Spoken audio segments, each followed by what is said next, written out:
Hello there, Vlad here. Welcome to CatPick Fridays episode number 38. 8 is the number. And once again, I'm joined by Mr. Richard Morgan. Hello. Good day to you, Vlad. Hello, everybody who's watching and listening or consuming this show in whichever way you consume the show. It's an extremely exciting one today for two reasons for me. Number one, this is Black CatPick Friday because it's coming out on Black Friday. And secondly, we have a guest, which I guess people might have noticed if they're watching, but I'll leave it to you, Vlad, to introduce him, this esteemed member of our music gear-related society. That is true. We are joined today by Mike from CGS, and yeah, he's waving. Hello, how are you doing? Hello. Good morning. It's lovely to be here, and thank you for inviting me on. Awesome to have you. Mike, I guess, is best known from his CGS channel, and we've hung out at many different events as well. And Tons. Have you been at NAMM as well? I went to NAMM. Yeah, 2020, and I did. Okay, did I see you there? I think we did bump into each other. Did we go for waffles with you and Rich? I bought you two waffles and fried chicken at NAMM 2020. How could you forget that? You guys. Oh, of course. But I forgot the Vlad was there. But no, that was really, really cool. I think that was like the first evening or something. We went for what's it called? The waffle place where I got the Obama special something. Yeah, it was like the day before the show or the day before the show, and it was Roscoe's Chicken and Waffles, and you guys chose it, and I said that's the perfect place for me. You know, Southern fried chicken and waffles for the guy who can't eat anything with gluten or grains in it. A perfect choice, and I was paying too because it was on the company. And there were four of us who went. It was me, you, Mike, you, Vlad, and who was the fourth person? Was it Eirik from Living Room Gear Demos, or was it somebody else? I want to say it was Eirik, but I'm not 100% sure. No, neither am I. It's a dim, distant memory now. I'm sure I have fun. I'm sure I have an official company receipt somewhere still in my records where I could find out who it was because I had to write everything down so I could get the money back afterwards. But yeah. It was a lovely evening. So yeah, you guys met at NAMM 2020. Yes. So it's been almost 2 years since you've talked with one another, I guess. Yeah, absolutely. I remember the last time I saw Vlad, you were carrying your AZ up the escalator at the airport. That is true. Oh yeah, I flew back home with that one. That's very much true. Wow. Beautiful guitar. How's it going? Time flies, and so did the AZ. Yeah. Oh, really? Is it gone? Yeah, I ended up moving on from it some time ago. Mainly because I kind of, I don't say that I'm endorsed, but I'm on an artist list for VOLA guitars since this summer, I think. My face is on the website. That's pretty much all it means right now. But they were too similar. I needed the money. I got a family to feed. So fair enough. It was an expensive That's guitar. how it is sometimes. As a friend of ours says, like, you can't eat gear. Yeah. Unless somebody comes up with edible gear, that would be cool.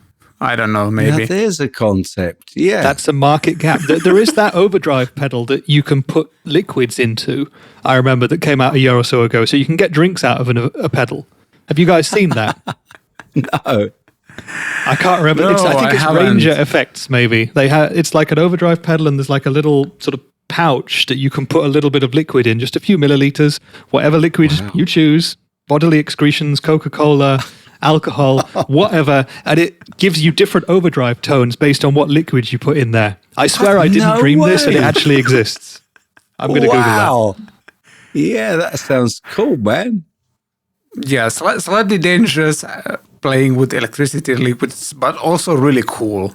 So I think there was I remember seeing like a guitar body where it was like liquid inside. So if you would like turn it, like the liquids inside of it would move. Wow. But it is the Ranger Effects Minibar Liquid Analyzer for anyone who's interested. Oh, check it out. I just ordered 3. Man. Oh, I love it. Beautiful. So yeah, there's that. And we have a crazy packed show today. But before I forget, thank you so much for watching, listening, subscribing, liking, commenting, sharing this show. All of those things help a lot. And we already have first comment here, which is by Rich himself, I think.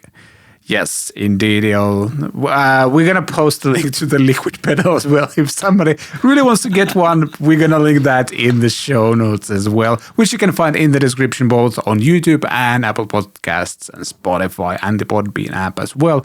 And timestamps, they exist in those areas of the softwares you use to listen. Wow, that was very, very complicatedly explained. But yeah, very there's timestamps. If there's certain topic, if you are interested in a specific topic, you can jump right there. We don't mind. We're here to provide you with entertainment and / information or information, I should say. It's up for you to decide whether it's informative or not. But yeah, there's so many things, including the Beatles Get Back. First episode is out. We're going to talk about that in a second. Strymon goes black with their pedals. What else? Exclusive, well, not exclusive, but 7 cool Harley Benton deals because it's Black Friday today. Well, for us it's Thursday, but it's Black Friday when you're going to watch this. Hotone Ampero II JHS pedals. It's been 30 years since Freddie Mercury's passing. There's been a lot of kind of homages and things like that on the internet, and we wanted to discuss that a bit as well. Then we're going to take a deep dive into Reverb's best-selling amps list, best-selling pedals and guitars list as well. We're gonna... Wait, what's the order of the things? Albums of our lives. Mike, as a guest, gets to pick his album, and we have no idea what it is, so that should be interesting. Nope. My guess is it's black metal. And it's gotta be. What's your guess? I would have either said black metal or kind of alpine sort of horn music, possibly. I could see someone combining the two, actually. Yeah, exactly. Mike immediately used to combine the two. That's a market gap for sure. You got it. Exactly. So there's that. We're going to answer some of your questions and comments. We got some killer ones for this week as well. And in Weekend Watch, we're going to check out something by Warren Hewell. Some actually really useful information, plus an amazing looking and sounding ES335. He has a cool Guitar of the Week section in his FAQ Fridays.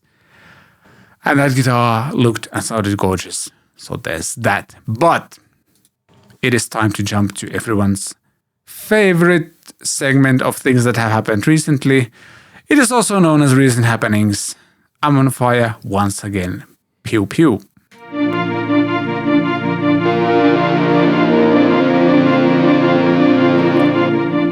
All right. As I mentioned, come on, work. There's the button. Kaboom. The Beatles Get Back. The first episode should be out on Disney Plus today, which is Thursday, so it's definitely out on Friday. And let's change the banner over there. And we checked the trailer a few weeks ago already when this came out. And if you don't know what this is, it's like a documentary type of film from unseen footage from 50. Like this footage was just kept somewhere for 50 years.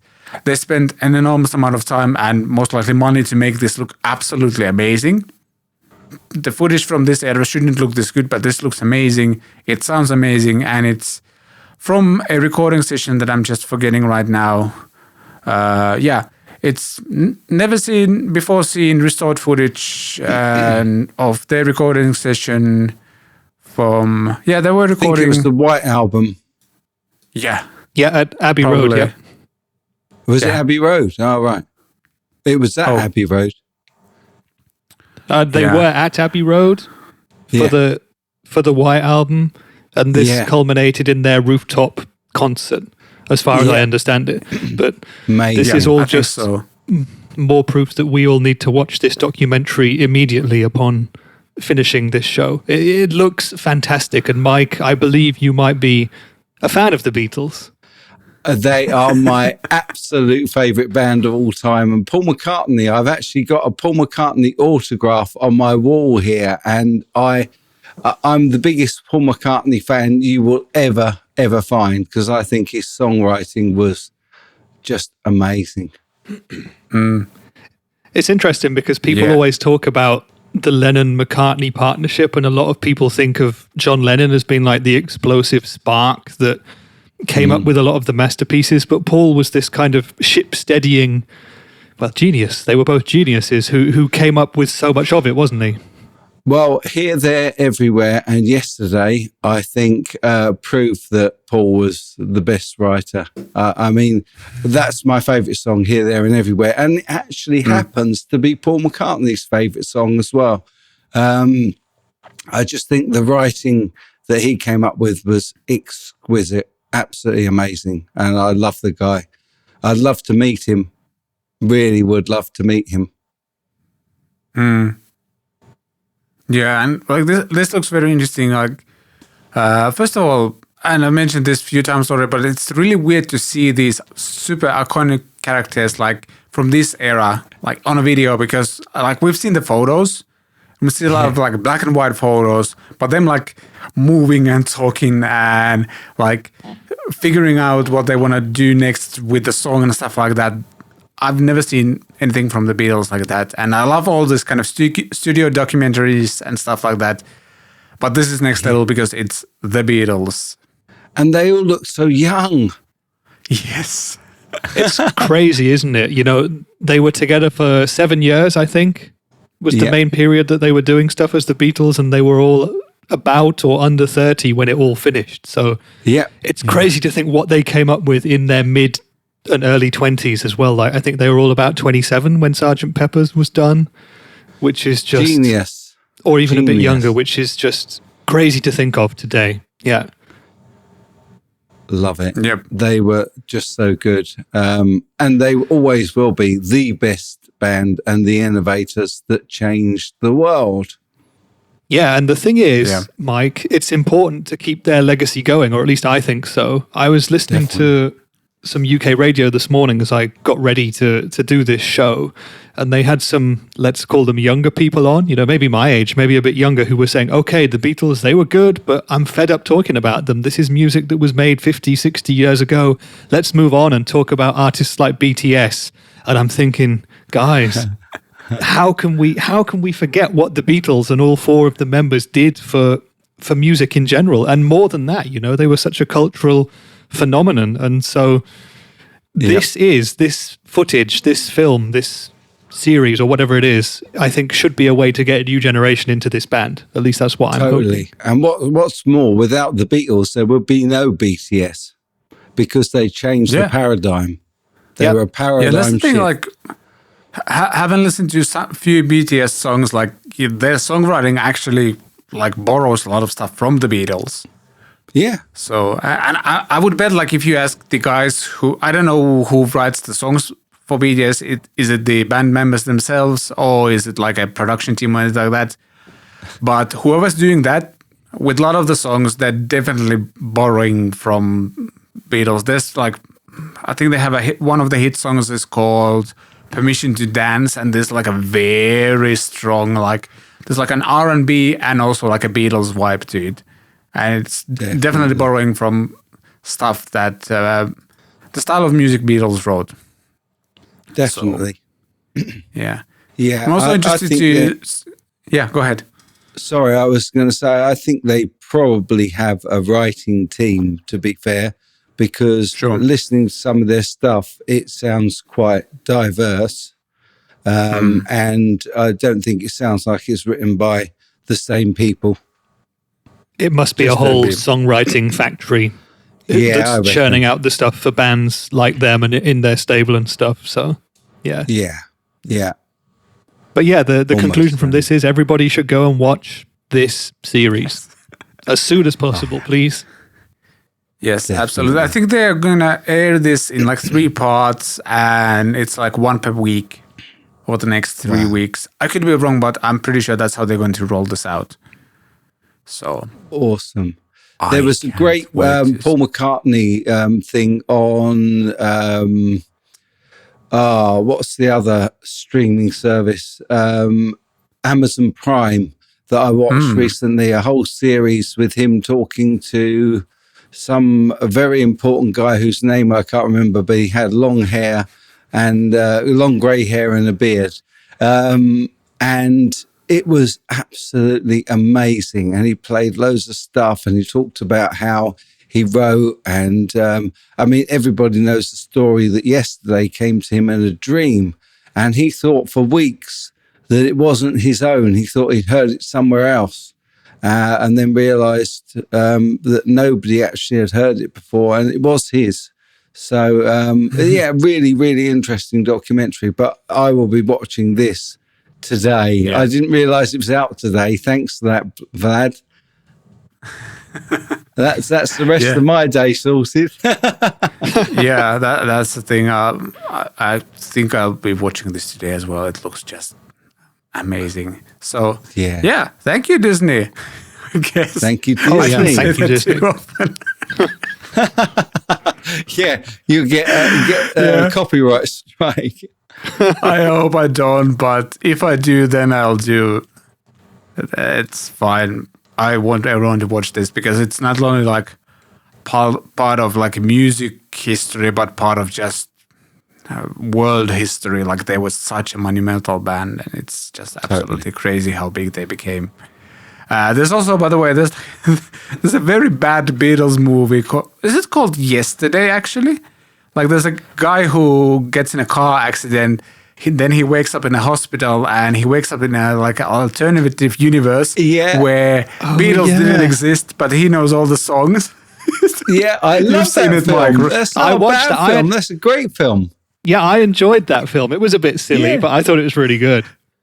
Yeah, The only thing I didn't like was John Lennon. You just love to be that guy, and it's like everybody's going crazy with these songs, and they would. Yeah, that's the thing. They would. Yeah, I mean, I think we have. Well, you guys might know what Masked Singer is, the show that is. Yeah, and like we had Finland's finale was last Sunday. One of the contestants was singing "Come Together." And it still sounds fresh and exciting. Like it blended perfectly into all of the other stuff that was happening there.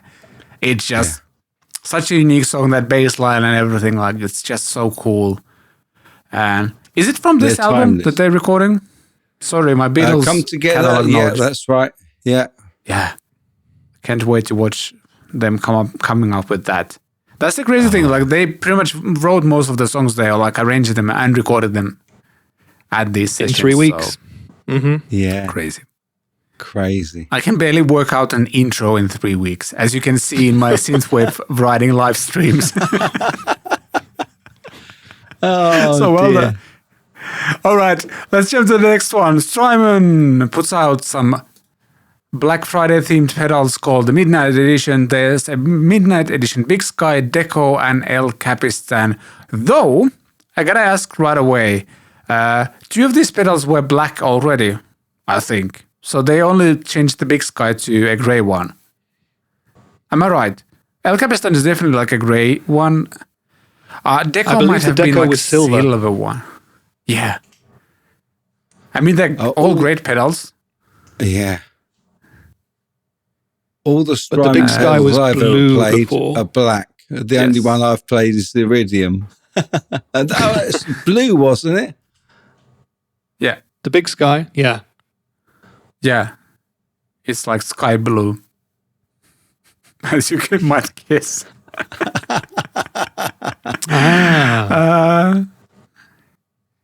I think these are nice. They look good. Kind of. They look very good. Yeah, I must admit, I'm not that familiar with Strymon actually using Strymon because they don't tend to send stuff out to YouTubers. And no, they don't. I've got so much stuff to do. I don't get a chance to really buy other pedals and other stuff.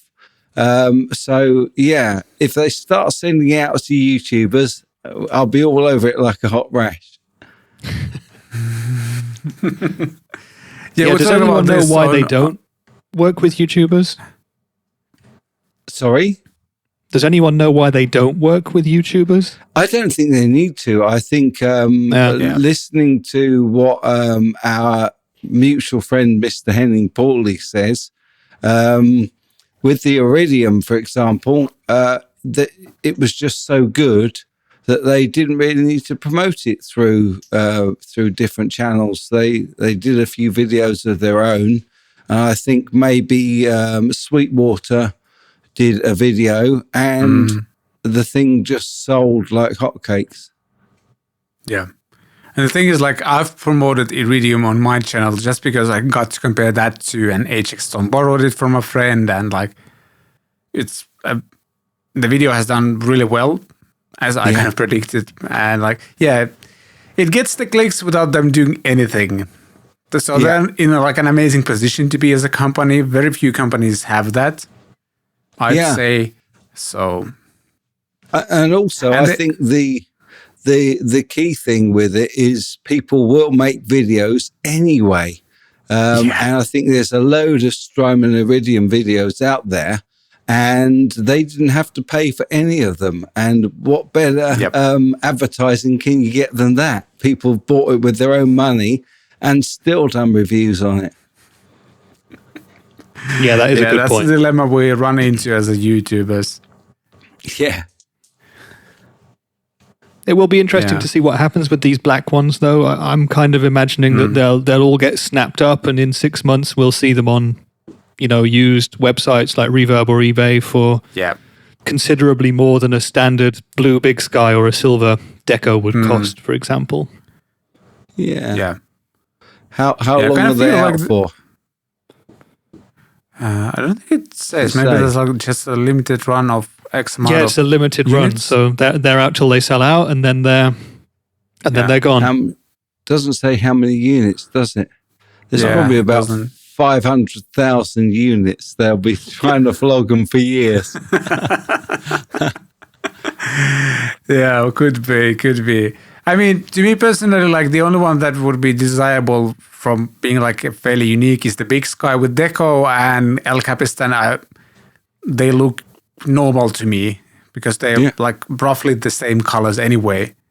Yeah. But the Big Sky does stand out, but does this stand out enough? I don't know. They do make good pedals. I'll say that for them. Definitely. Yeah. So, cool little pedals. What's not a little small is the price on these, but I'm going to say it's worth it. Yeah, and $4.79 for the Big Sky.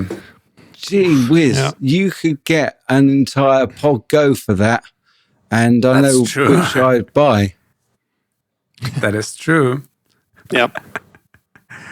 Yeah, welcome to the Strymon world of things. But moving on to Harley Benton deals.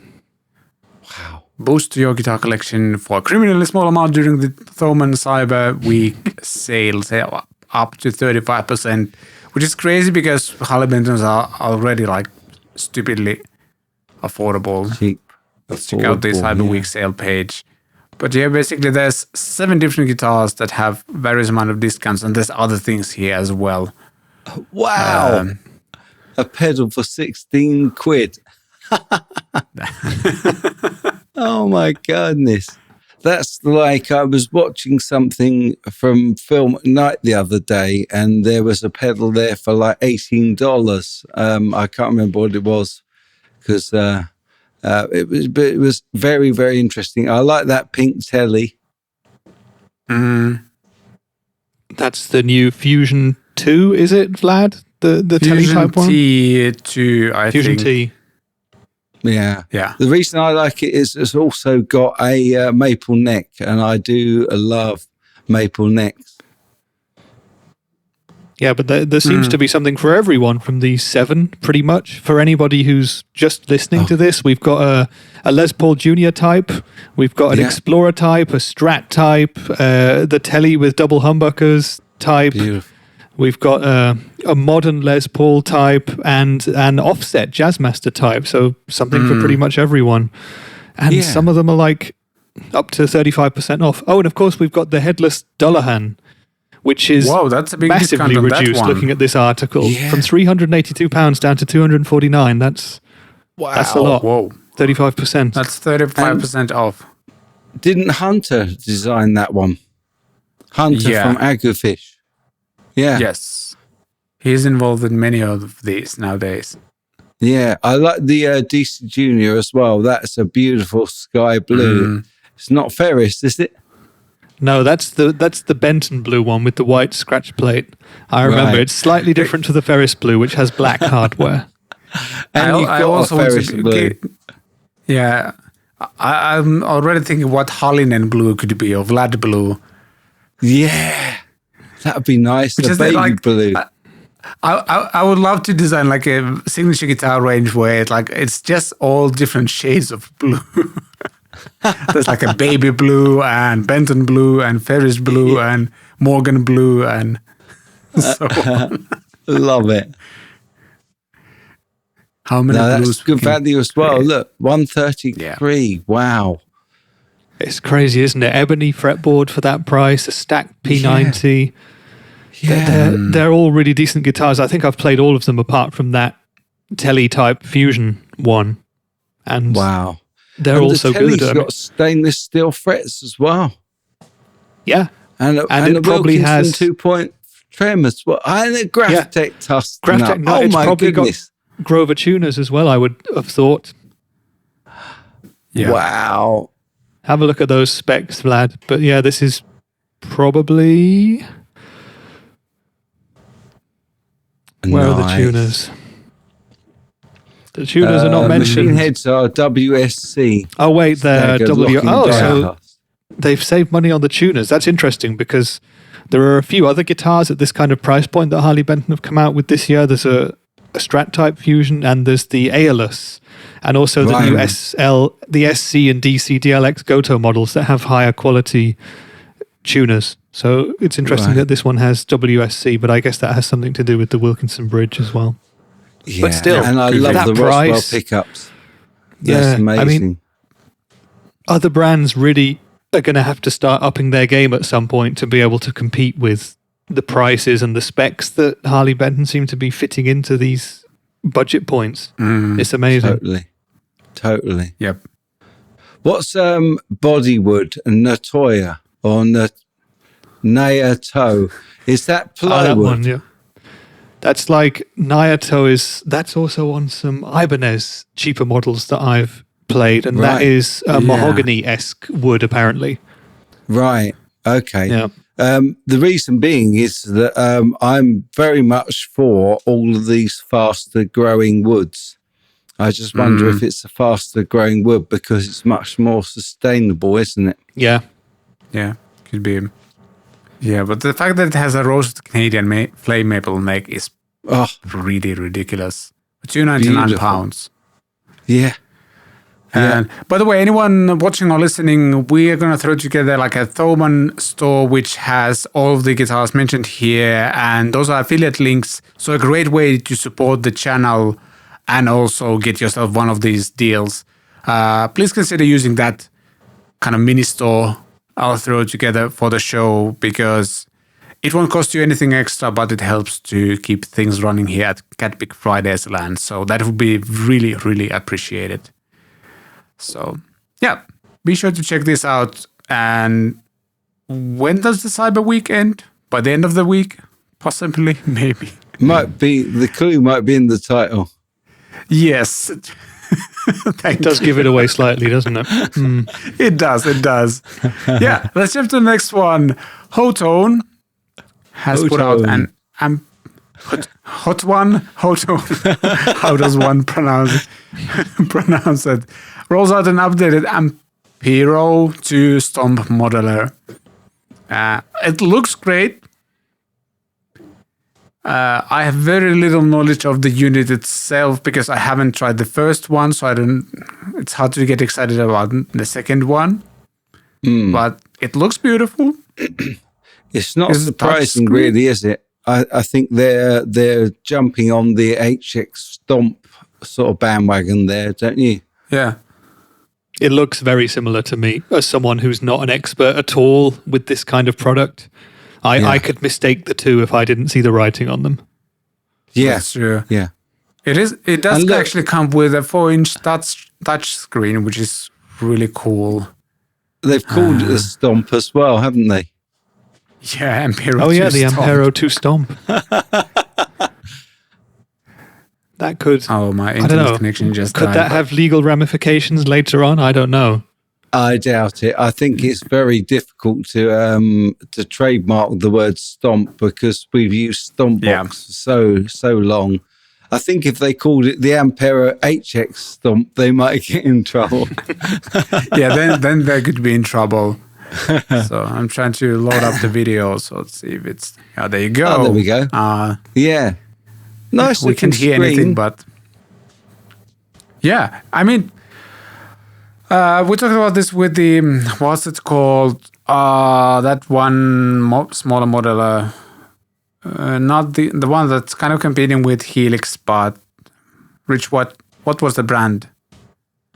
Well, we also got a comment. We featured a couple of weeks ago. Was it the Atomic one? Not the amplifier one? Oh, come on. Yeah, there was a brand that I forgot. Somebody actually bought the units and commented that he was also like not happy with the presets. Come presets on anything are never really very good because they're always somebody else's idea of a good tone, and it's always advisable to program your own. Yeah. I almost remember the name, but anyway, like it also had a touch screen, and all of this look like an improvement over the Helix Stomp just from the usability standpoint. Because I hate browsing menus, but if you add a touch screen, it becomes more fun. I want to say, yeah, definitely. This looks nice. They are using the traditional Hot 1 or Hotone Ampero II Stomp offers an evolved CD, CM, HD, and FIRE or Fire modeling system. Those are words and letters that mean absolutely nothing, but it offers an improved modeling or evolved modeling system. Not even improved, just evolved. Hey, this is the thing that people in the marketing side of the business like to come up with names like that for their in-house technology. I mean, I've experienced it a lot, and it fills up press release space. What can I say? And in some cases, things become very popular. Like everyone talks about the Boss, the COSM modeling, for example. That's just the way it is. I mean, in my H&K job, we had the Spirit technology, which is another example of that, and that's exactly what they're doing here. Yeah, I think CM stands for copy direct from generic marketing, or it probably does. Hey, one thing that I just noticed in the text above, which I found quite interesting, was that this unit ships with official Celestion IRs, which I think many other more affordable modeling units don't. 20 classic Celestion speaker IRs. Wow. Which I think is kind of cool. Yeah, I think that's a good sell. Good sell. Yeah, definitely. And also you can use this as an audio interface, which I guess people assume nowadays, but it's still worth mentioning. So. Won't be long before you can use a guitar as an audio interface. Everything's an audio interface these days, isn't it? Yeah. Yeah, I got a few ideas like which company would probably go first. Like you can just you can run a USB cable from your guitar into your computer and you're good to go. I guess somebody would buy that as well. But did you see the Rick Beato Sting interview? By the way, that was amazing, absolutely amazing. I haven't watched it yet, but I need to. Yeah, definitely do. Yeah. I watched that and actually ended up listening to Sting's latest album as well, but because when I watched the interview, the album was out already, and it sounds like the sounds on that album are absolutely amazing.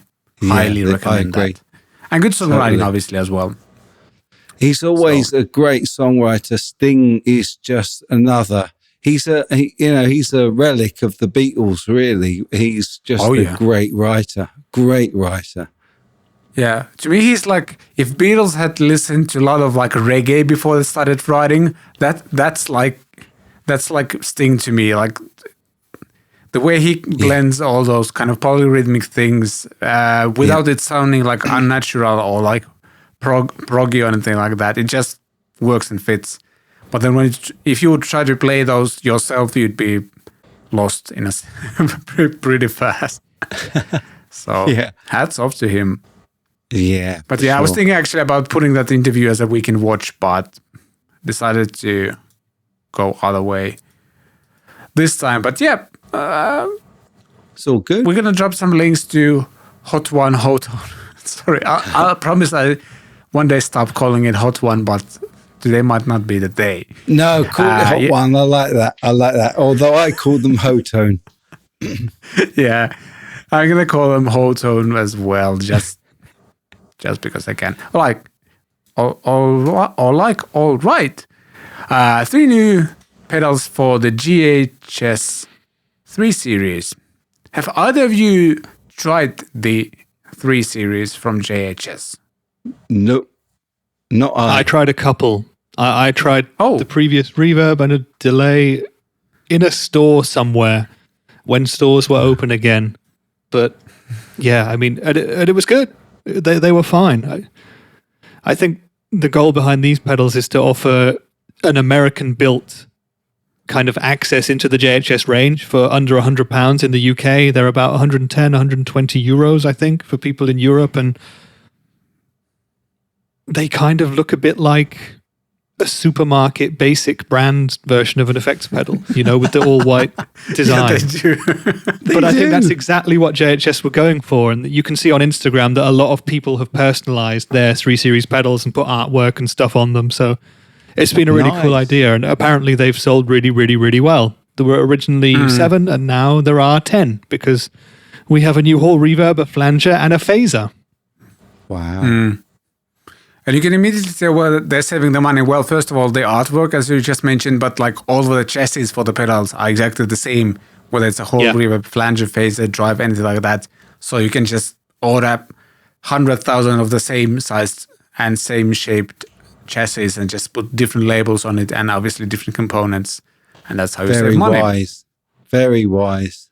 Yeah. Yeah, JHS and is super smart. They sound good.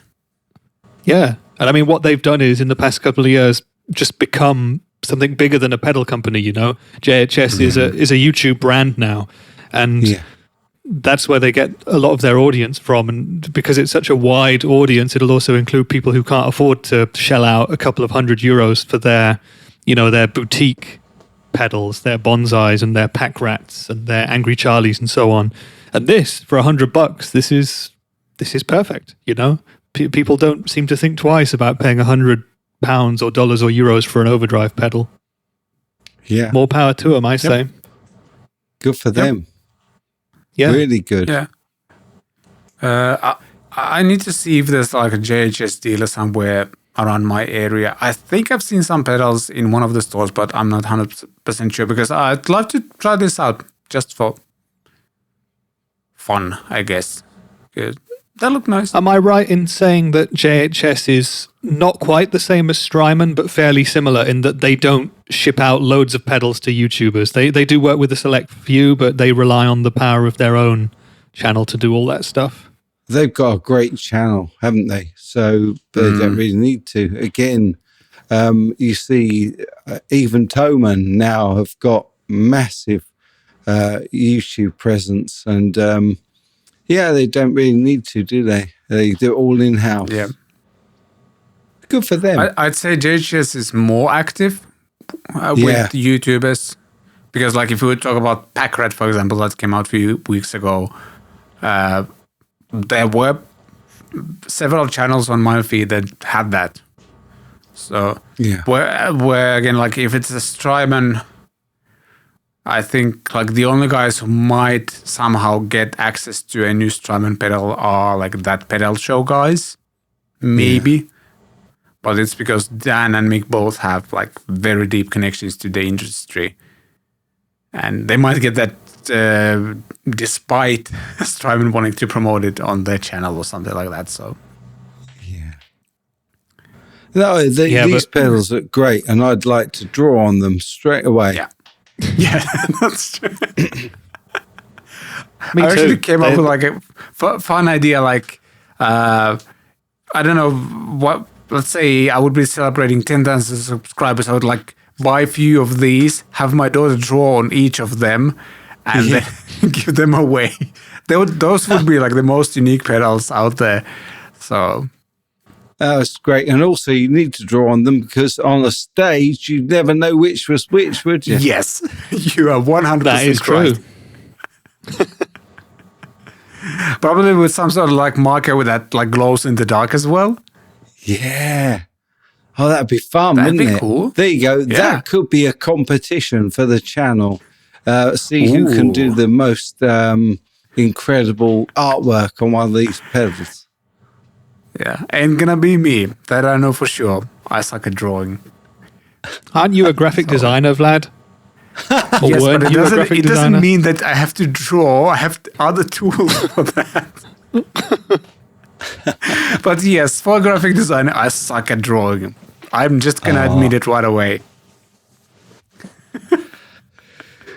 All right, to some other news, I guess. It's been 30 years since Freddie Mercury passed, and having watched the what's the movie called? Bohemian Rhapsody movie. Like I'll rewatch it. Like, it just reminded me how incredible he is. And we talked about the Beatles at the beginning of the show, and something that has kind of really like moved from generation to generation is Queen music, because kids nowadays are also listening to Queen, which is kind of crazy, but also speaks of like how unique the whole band was and how unique Freddie was as well.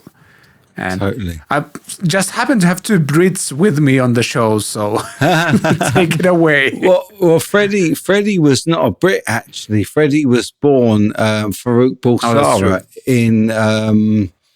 in Zanzibar, and he went to school. I was watching a Netflix documentary about him, about sort of like the brain working of Freddie Mercury and how things changed him over time. And it was very, very interesting. It's well worth a watch. But he was a complete and utter recluse and very, very shy.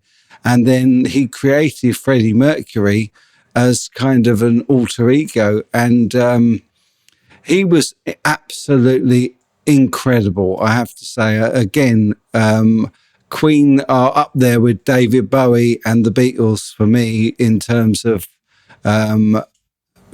total game changers, paradigm shifters. And, to begin with, it wasn't until Bohemian Rhapsody came out, the song, that Queen were really that popular.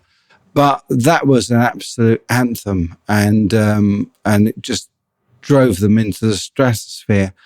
But the other thing I love about Queen is I was fortunate enough to direct a 2-week run of We Will Rock You in two different theatres. Really?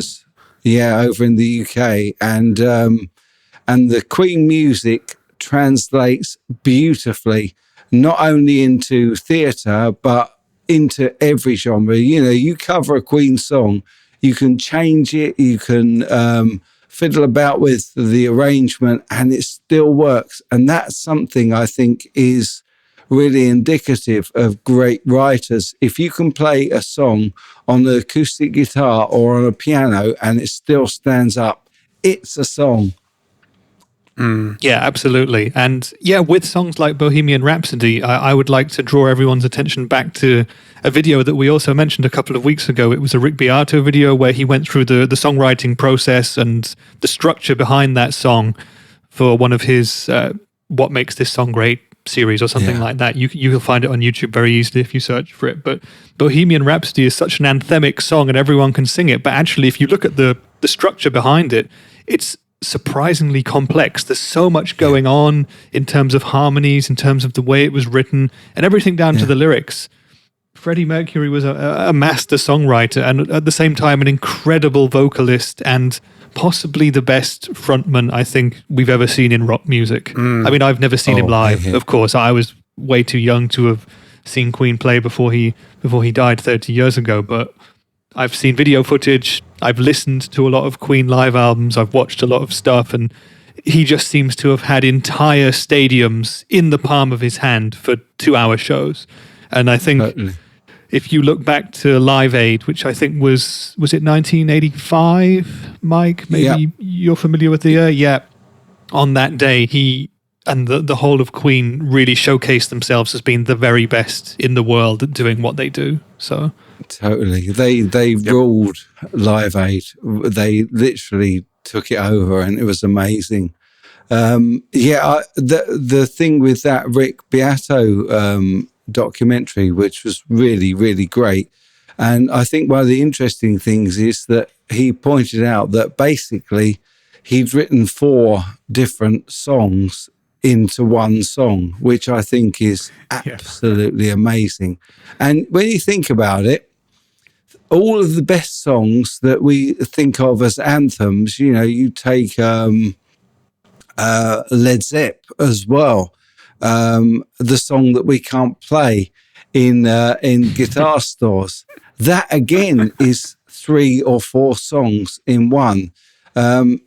Stairway definitely is. And if you look at some of the Beatles stuff, if you look at particularly look back at stuff like Sgt. Pepper, and you've got songs like Strawberry Fields that have got like different themes, and I absolutely love that. It's so clever to be able to do it, and very often they even change the key as well, which is really tricky to do.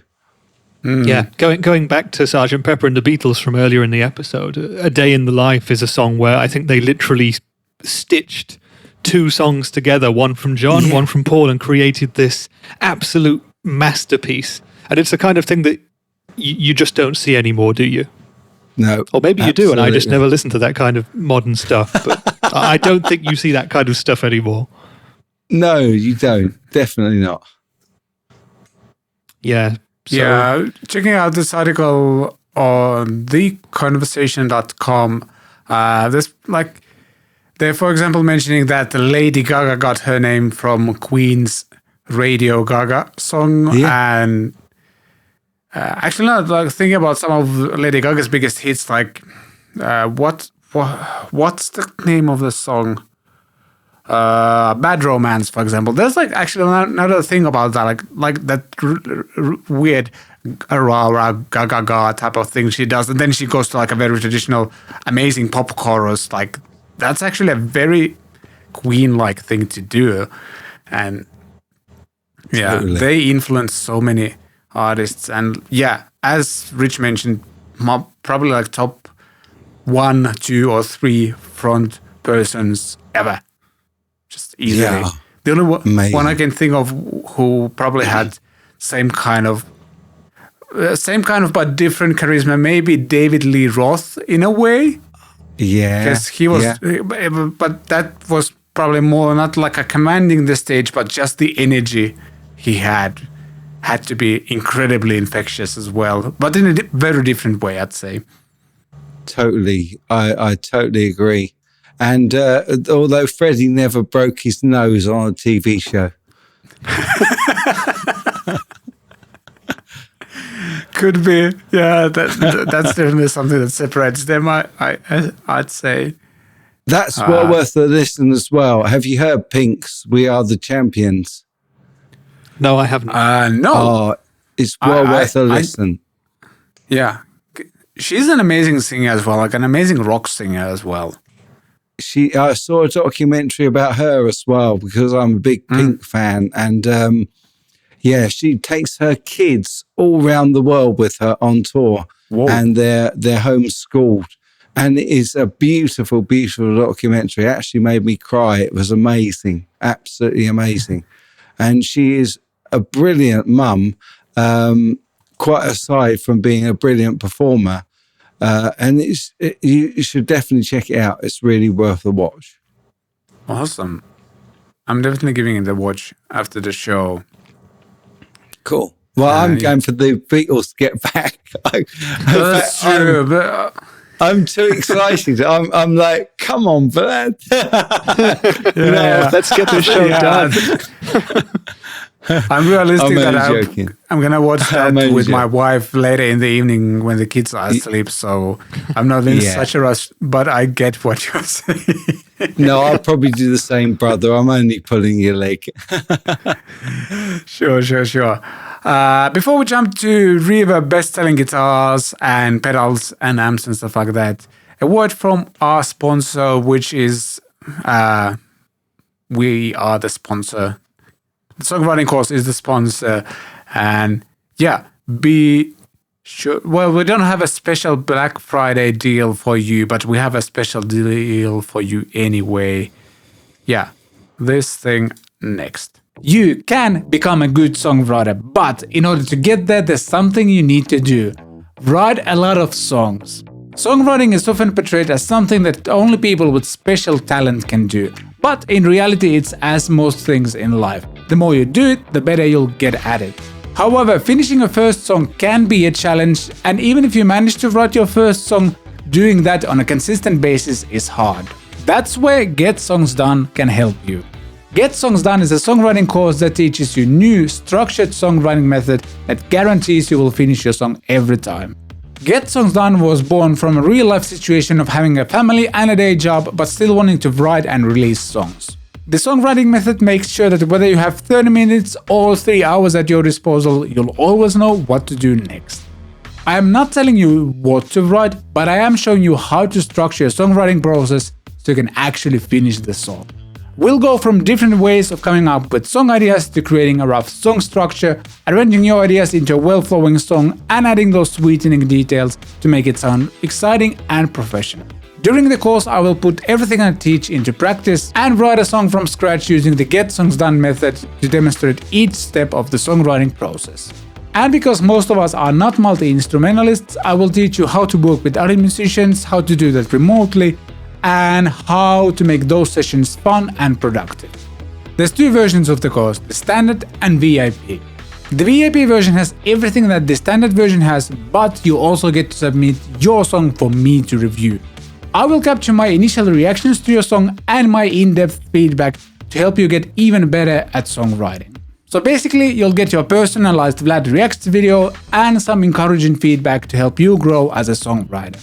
And until the end of 2021, CatPick Fridays listeners can get a special 40% discount on either versions of the course by using the code 2021 upon checkout.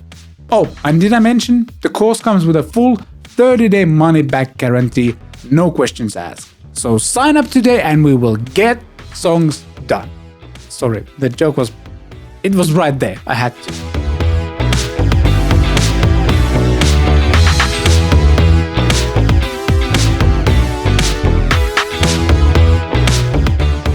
And we are back, and we are diving into the big beef. Diving into a big beef. I don't know if that's actual language or actual things people say, but we're doing that anyway.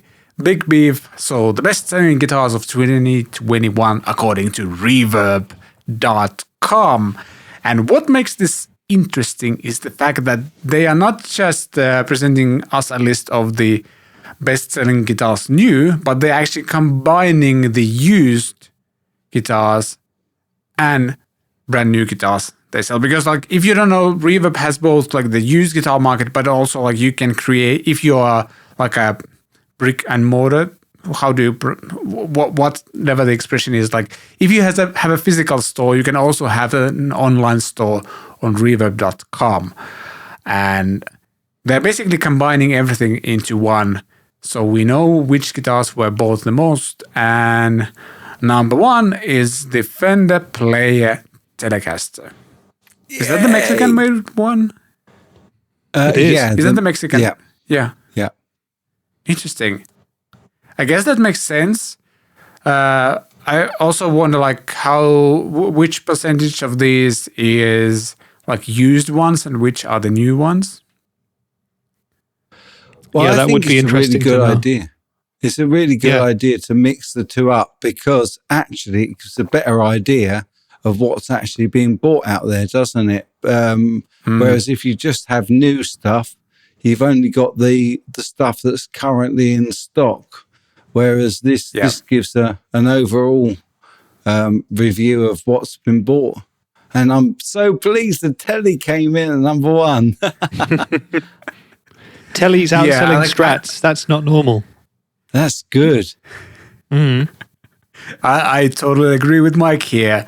Being a telly, I'm more telly than a Strat guy, so I'm on board with this one. Yeah, Fender's Player Stratocaster is number 2. Yeah. And let's dive into controversy right away, or not a controversy, but a huge surprise. PRS Silver Sky John Mayer signature is number 3. Yeah. Now, I was watching something crazy the other day which said that the Silver Sky in new sales is actually outselling the Fender. Yeah, I think I saw that as well. I find that, I must be behind the curve, because I find that almost impossible to believe. It's like, how can that be true? I mean, maybe it is. I mean, John Mayer is absolutely massive, isn't he? But it's like, how is that happening? Does anyone have answers? Well, I tell you one thing. Look at the price between the Player Strat and the John Mayer. There's nearly $1,000 in it. Although I will say that I was fortunate enough to play the Silver Sky way back in 2018 at GitCon. If you remember, Rich, we were both there together. Mm-hmm.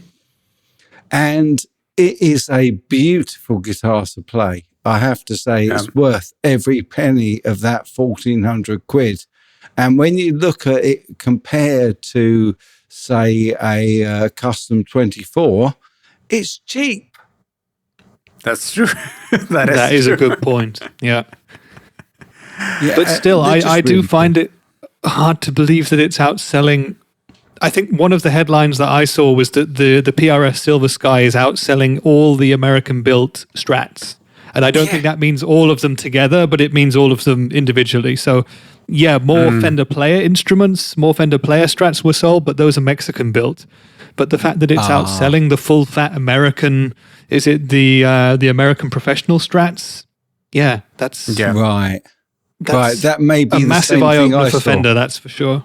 Yeah, I think that's the same thing I saw. Maybe it's just the American Strats. Yeah. But even so, that's still a huge boost for PRS, isn't it? What a great thing they've got. It's ridiculous. Yeah. Yeah. It's also outselling, on Reverb anyway, the Squire Affinity Telecaster, which I find insane. But there you go.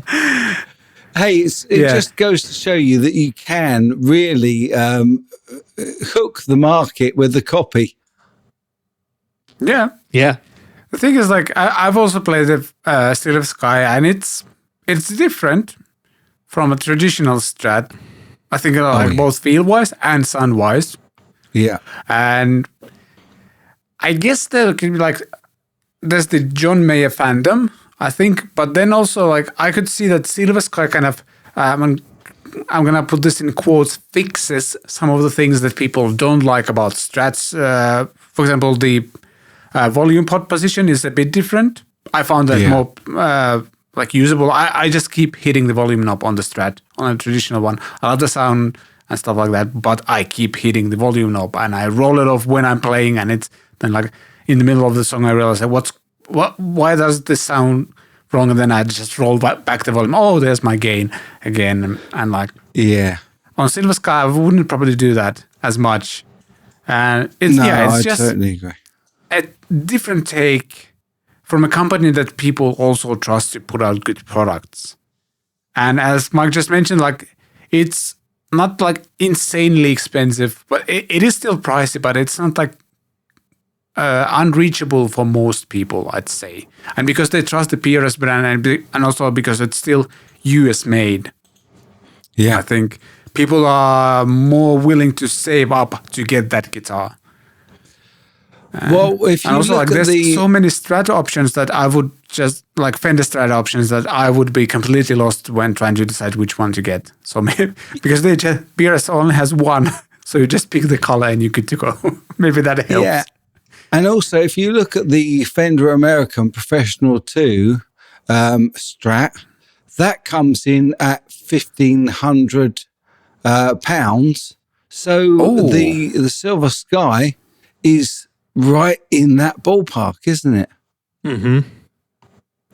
So they really are. Well, they're cheaper. So they really are sort of. What it says 1,600 on yours. Yeah, that's probably euros. What we're looking at there. Yeah. Oh, right. I've got it's showing me localized prices. So right, I've got £1,400. Yeah, that's cool. Yeah. So US Strat at 1,519 and the PRS Silver Sky at 1,400. That's why they're doing it, and they're right in exactly the same ballpark, and that's what they're aiming for, isn't it? Yeah. I have a hunch that PRS will come up with the SE version of the Silver Sky at some point. That is going to sell a lot. Yeah. That might be their best-selling guitar ever. Yeah. Fairly quickly. If they can nail that like 600, 700 euros price range. It's like half of what they're asking for the real one, so to speak, or the US-made one. That's going to sell a lot. Yeah. The one thing they need to now do is also come up with like a Silver Sky version of the Telecaster, which is the number one selling guitar on this. If they can do that, I mean, they probably can't with John Mayer behind it, but if they can somehow do that, that would be very interesting indeed, I think. Well, if they're looking for an endorsee... I was just thinking about like brainstorming names for that guitar. So if this is a Silver Sky, what would a Telecaster version be called? Oh, that's a good one. Yeah, what would it be Since called? we have like a guitar professional team here, we're YouTubers and brand people. We should be able to come up with some great names and sell those ideas to PRS. I would go for the Golden Dawn. Exchange it for a Silver Sky. I'd go for the Golden Dawn because the Telecaster came before the Strat, and it was the dawn of guitar building. There you go. And then later came the Strat. Yeah, and there's like that's actually pretty good. Yeah, because it also kind of reminds you of like the first Tele was like a TV yellow one as well. So like that also. I like that. There you go. I like got a Golden Dawn. Come on, PRS, build it. I'll buy it. Or you can send it to me. Dawn. Yeah, you can send it to me for the name. Yeah, you started off so well that I completely, like, all of my ideas sound way worse now. So, yeah, we got it right the first time. Yeah. Come on, Gene, at PRS. Exactly. This list is, by the way, really heavily populated by Fender. There's, out of the 20, let me do a quick count. 1, 2, 3, 4, 5, 6, 7, 8, 9, 10, 11, 12, 13 out of 20 guitars are made by Fender on this list. Gibson didn't do too well, did they? They came got behind PRS. Wow. Yeah, there's even more PRSs on this one, all the same amount. Interesting that there is no Epiphone on this list whatsoever that I can see. That is true. That is weird. You would think they sell a lot of those as well. You would think so, wouldn't you? I mean, they've put out so many cool new models or updates on old models in the past couple of years. But yeah, Fender and Squier are killing it, and so are PRS right now. Interesting list. There's another way to look at it as well, isn't there? maybe the PRS Silver Sky is only third on the list because everybody is selling it secondhand. I was just about to say, like, because this is also like used guitars. There's like how many of these guitars are like, oh yeah, I bought it, I don't need it, and then they move on. And how many times the same guitar enters Reverb and just moves on to the next? That's a theory as well. So yeah, that's something that makes this list a bit interesting. Is just we don't know. Maybe the same guitar is on the market 5 times in a year or something like that, and that kind of bumps it up. Don't know. Well, we know with the player that they're pretty new because they only came out about a year and a half ago. And so they're probably new sales, whereas the Silver Sky came out 4 years ago, 3 years ago. At least 3 years ago. Yeah. 3 to 4 exactly. years. So most of those player sales will be new guitars, and with the Silver Sky, who knows? There might only be 10 in existence, and they've literally been sold to about 100 different people each over the past 12 months. Nobody wants I guess it would be like sell it. Yeah, with there's 3 different Gibson Les Pauls, and I bet like partially they're on the list because of the used market, because there's so many Gibson Les Paul classics and 60s and 50s Les Pauls. Yeah.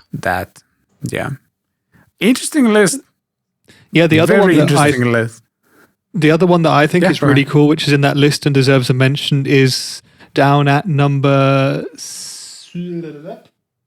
15, 16, the Squier J. Mascis Signature Jazzmaster. It's amazing to see an offset in there, and that is a great guitar, a really, really good instrument. But to see that, a Squier Jazzmaster in the list of the top 20 selling guitars is pretty cool. Yeah, it is. Yeah. And I guess we should also name check ESP, because they're the only other company who actually appeared in the list at number 10 with the LTD EC1000. Yeah.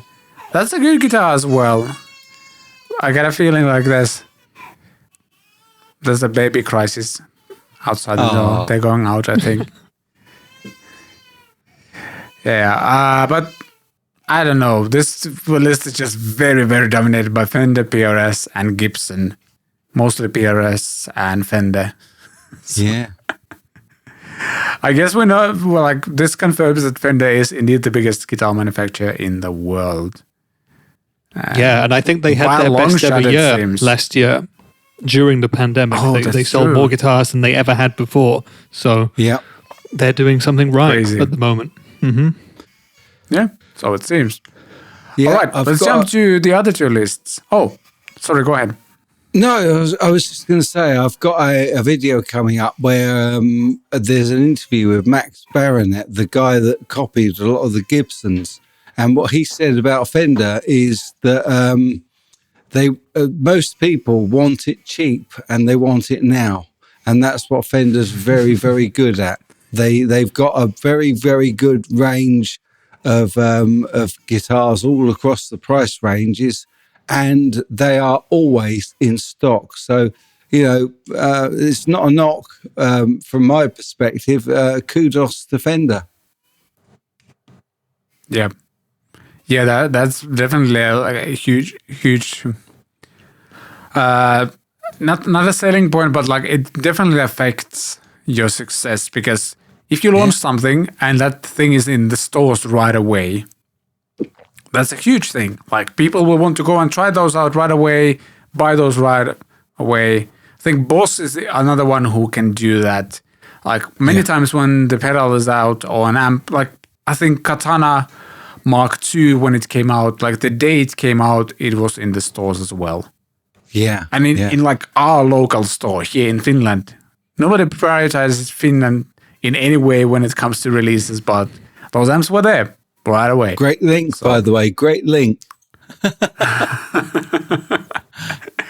Let's jump to best-selling amps and pedals. And there's questions about this list, I'm going to say. So, first of all,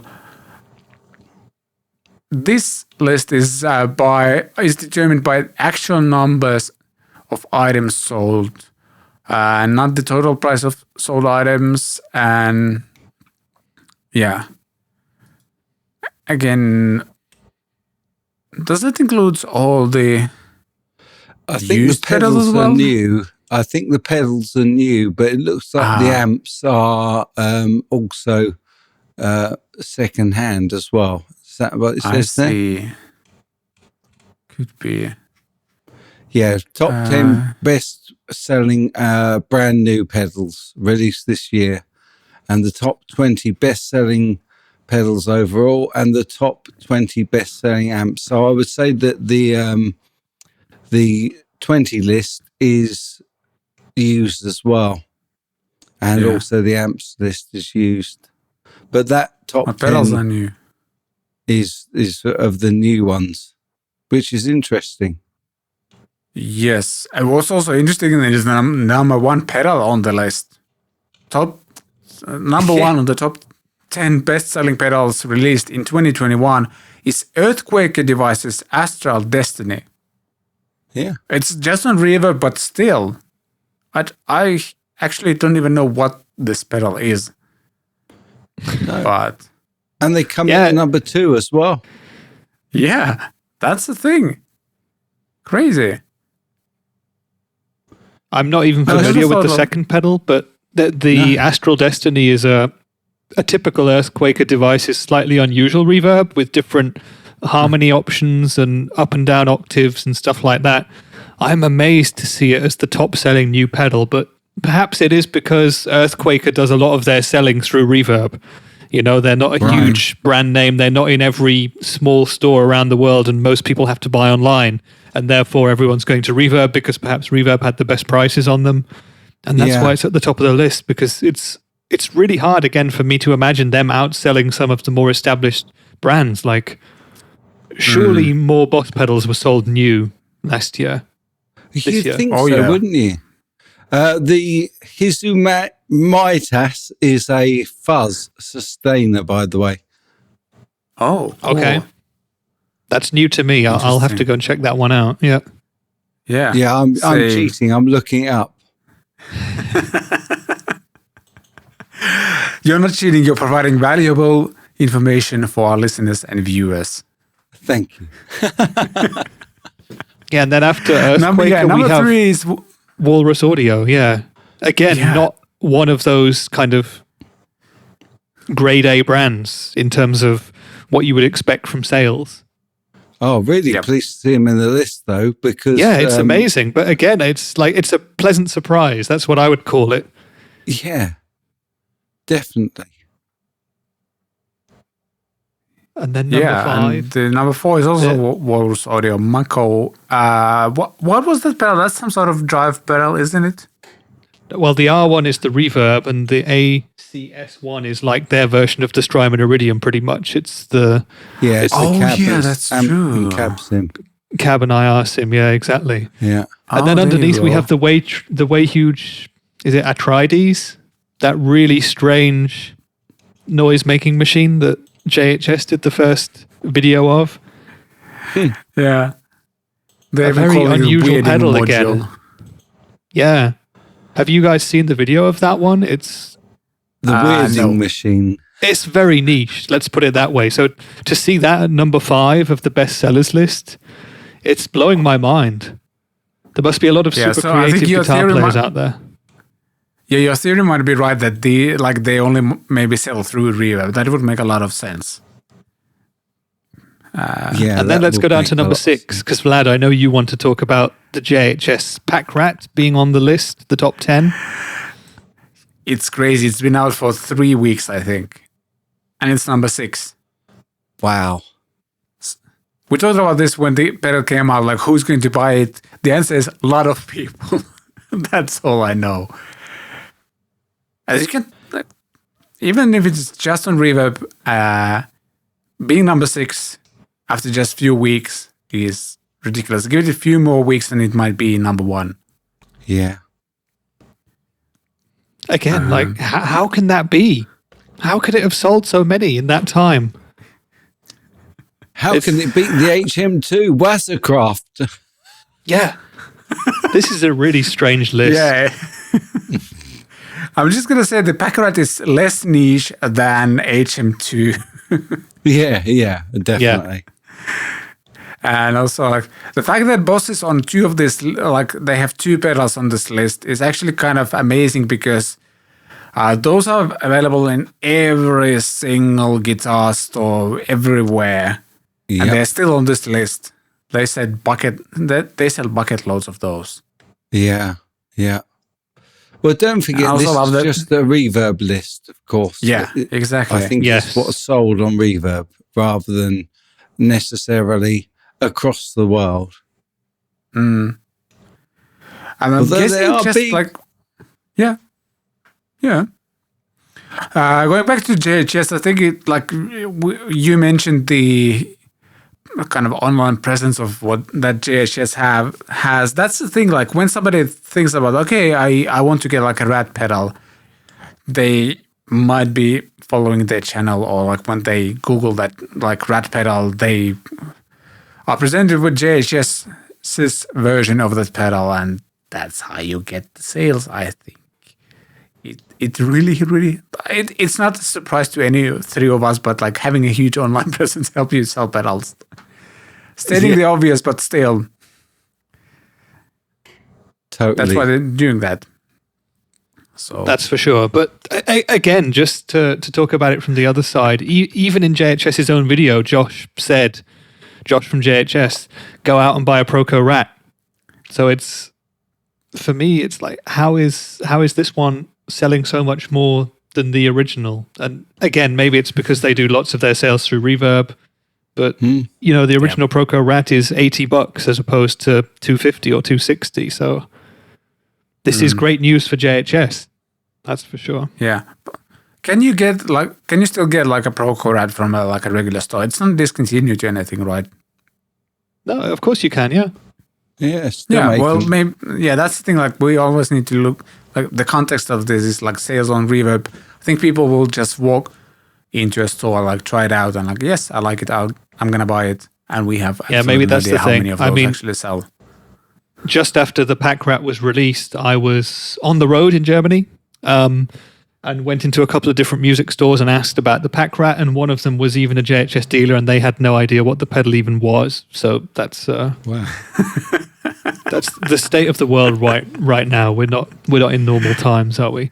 But I think if I was to give you two a pen and a paper and you hadn't seen this list, and I said to you, could you write down for me what you think the 10 top selling pedals this year were?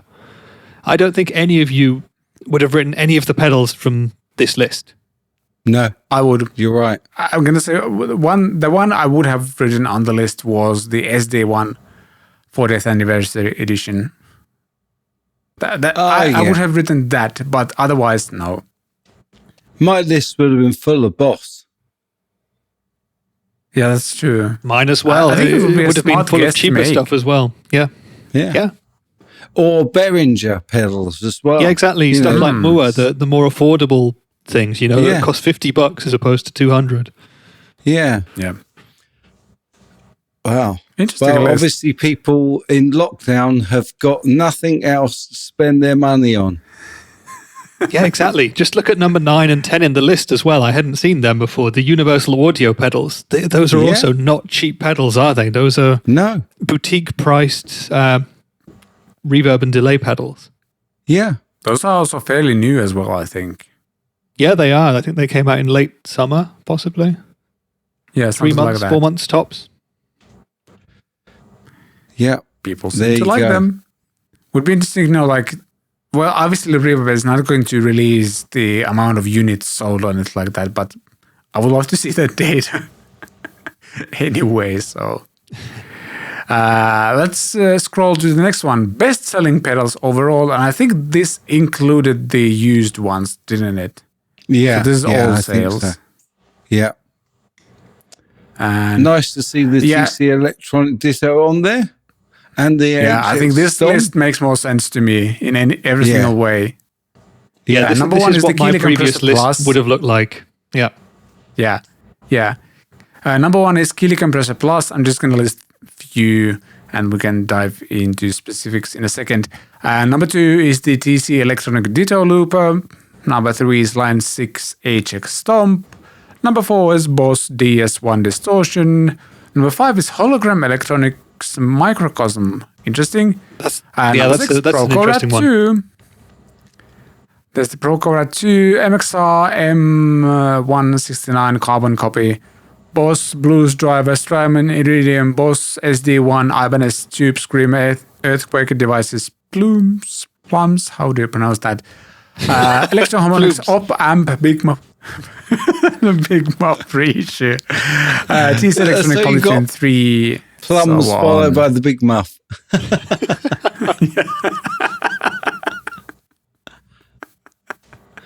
Yes. Yeah, if you run the plums into the Big Muff, you get incredible results.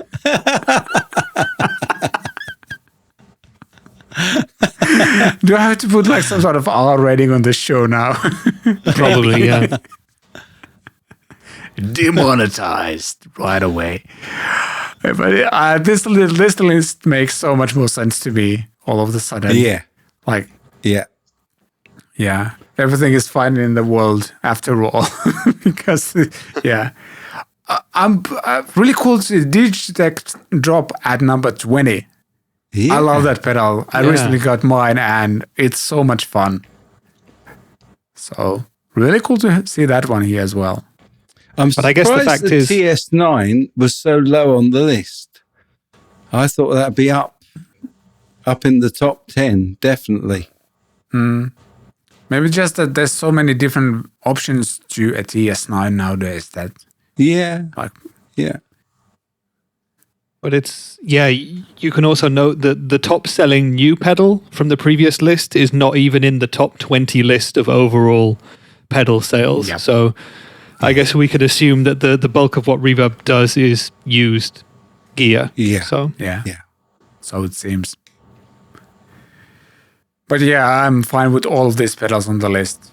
Though I am surprised that the Digitech drop is on the list as well. The only one that really surprises me is number 5. That's the Microcosm, which is a very sort of complex reverb and more noise-making machine. So I'm surprised to see that there. But I guess there's quite a bit of turnover in pedals like that. Oh, yeah. We don't have any listings of this product right now, says Reverb. I tried to check out the whole Microcosm. It sounds great, but it's a very niche pedal. I have to say. It's got too many knobs. Yes. About 5 too many for me, at least. Yeah, definitely. But yeah, this list run that into a Big Muff.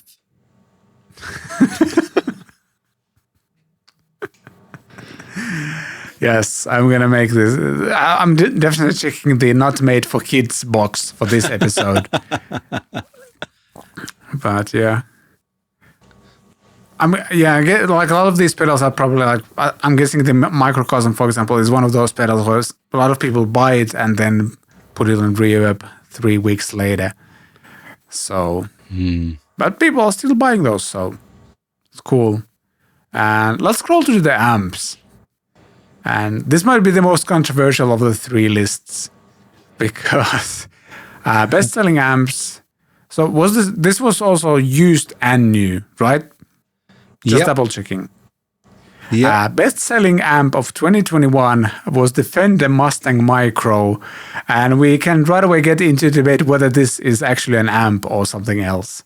It's a headphone amp, so you just plug it into your guitar and put your headphones into the amp thing, and then you can have sounds in your headphones. But is it an amp? I guess it's an amp. I think the bigger controversy actually is that there are far, far more modelers in the list than there are tube amps. It's true. I think that's a real turning of the corner here. I mean, yeah, you're right with the Fender Mustang Micro. I mean, obviously, the price is only very, very cheap. But also very, very portable. So, Yeah, I don't know. It's up in the air whether you can actually call it an amp, although it does create tones and it does give you amp models. I was really pleased to see the Boss Katana Mark II on there. I love my Boss Katana. It is good. I've got the artist, and it's really impressive. I can't get a bad tone out of it. I've tried. It's just so good on every setting. So I'm not sure about the Spark. I heard from quite a few people that they were great for YouTubers, but actually trying to get hold of one initially when they first came out was almost impossible. Yeah, so I've heard as well. Like I remember hearing people having pre-ordered one and waiting for months and months to get one. Yep. And then people were angry when it came out. Like all the YouTubers got one, but the people who were like first on the list for pre-orders didn't get any. Yeah. So but apparently, like the tube amp. Sorry, go on. Yeah, go ahead. First tube I was amp. going to say. Number 8. Which one is the first? AC15. Yeah, that's the first as well. It's the first. Is that? No, that's the tube amp. Yeah. I think there's a modeler as well. Yeah, it's a. No, oh yeah, is it also like a? Oh, I thought that was one of their smaller, more modern tube combos. This looks like it has one EL84. Oh, yeah. 3 EC83s and 12 AX7s. Yeah. Yeah, okay, so that's a full tube amp, tube preamp, tube power amp. So there's one in the top 10, right? Yeah. So I'm not going to count the orange Micro Dark, which might have a tube or two in it, but isn't a full tube amp. Yeah. Go down the list a bit more, Vlad. Yeah. So then there's the Fender Tone Master Fender 65 Reissue Deluxe Reverb is a tube amp. Yeah. Also, can we count the Boss Waza Air? Because they're headphones. They're not an amp, are they? Yeah, that's another question. I'm Are they more surprised or less of an amp than the Mini Micro Mustang thing? Yeah, that's a good question. With Waza, I'm surprised because I always felt that's a fairly niche product just because of the price. It's closer to 400 euros, I think. Yeah. I mean, I've heard it's great. Haven't had a chance to try those out, but I've heard it's great, but it's still a lot of money. What I'm amazed to see is that Marshall are only on the list twice and they're at 15 and 20. That's incredible. I'm surprised that DSL is still selling. Yeah. They recently brought out, or not that recently, like a Mark II, a second edition of the DSL amps, and they are supposed to be very good. Right. And they have more modern connectivity than previous ones. You can plug them into your computer to record and stuff like that. So they're moving into the 21st century gradually. Well, but the reason I was saying that Marshall surprised me is because if this is used as well, how much Marshall product is out there? That's true. You know, maybe nobody's selling them. What's number 20 on the list, Vlad? The other Marshall one? I can't quite see it. SV28 Mark II. Ah, so the mini new Plexi head, effectively, from the studio line. That's supposed to be a very good amp. Act fast. Yeah, but where's the old Marshall classics? That's a very good point. Where's the JVH, for example? You'd think there might be more in there, but possibly they're so good people don't sell them on that much. Yeah, and possibly because this is Reverb, you don't see them as much as you would on like a local eBay marketplace or something like that. Because I look around quite a lot on my local eBay, and there's always plenty of Marshall on there. Yeah. I wouldn't want to ship anything from Finland when it comes to like tube amps because it would be ridiculously expensive and just complicated to pack. And no, thank you. I wouldn't be able to guarantee that they arrive. Yeah. Can we also say that it's Sorry. interesting that Fender's Tone Master digital amp appears higher than their tube amp? I was real about to thing. say, I'm surprised That's to an see this, interesting but thing. is this the first of the three or the... Do you know, I'm not actually surprised at that because I played the two back to back up at Fender's headquarters, and they sound absolutely identical. The only difference is you don't need a forklift to lift the digital one. Yeah, that usually helps the sales, Yeah. I'd say. Well, I would buy the modeler, I have to say, out of the two, because they me sounded too. identical. I think I would Yeah. as well because, again, they offer all that connectivity. They have attenuation built in. You can plug them into a computer and record with them as well. They're just more practical for a 21st century guitar player. Yeah, totally. Yep. Do you mean they're a digital interface as well? Yes. Well, that's what we were saying earlier. Everything's a digital interface. Oh, yeah, that's the these thing. days. Yeah. Yeah. What the guitar player needs in 2021. Whereas if you look at, the Fender classics like we have at number 14, the Blues Junior Mark III, that's a great amp for what it does for gigging musicians or, as a venue amp that you'll just turn up and plug into and play. But in terms of having it at home, it's just not a practical solution anymore. You don't get good sounds at living room levels. You can't plug it into a computer, so you got to mic it up. It's just not what younger players are as interested in anymore. And I know this is a 100%, totally mate. different discussion, but tube tones versus digital tones it's getting closer and closer. Well, Yep. they've overtaken it this year, haven't they? Because there's definitely more modelers on here than tube amps. Absolutely. Yeah. And I guess I've never been into this debate that much, like tube amps versus modulars. To me, it's like, does it sound good? Is it fun to play? And more, for me at least, it's also like, is it practical? Totally. And I kind of like, I really want one of these Fender Tone Master series amps just because it looks so good, like the classic Fender amp look and everything. But it's also practical. I can actually use it here in my studio, or I can grab it and go to a friend's place to jam, without breaking my back, by the way. And also because I used to own I still call it the heaviest amp ever, just because of, I had the Mesa Boogie Mark IV compact combo. It was called compact combo because it was fairly small, but the weight was 37.5 kilos. Oh my And it came with a word. small handle. I don't know what it is in other weight systems, but it was absolutely ridiculously heavy. And the most unpractical amp I could think of. There was nothing compact about it besides the physical size. Everything else was heavy and dangerous almost, I'd say. So No Mesa Boogie in this list, by the way. No. I thought a lot of Mesa Boogie equipment would change hands this year because, of course, the brand was bought by Gibson and there was going to be this kind of mass exodus of people losing their amps, blah, blah, blah. But no Mesas on the top 20. But yeah, then again, I'd say, Mesa Boogie themselves have been fairly, if not controversial, but just not the company you would root for, I guess.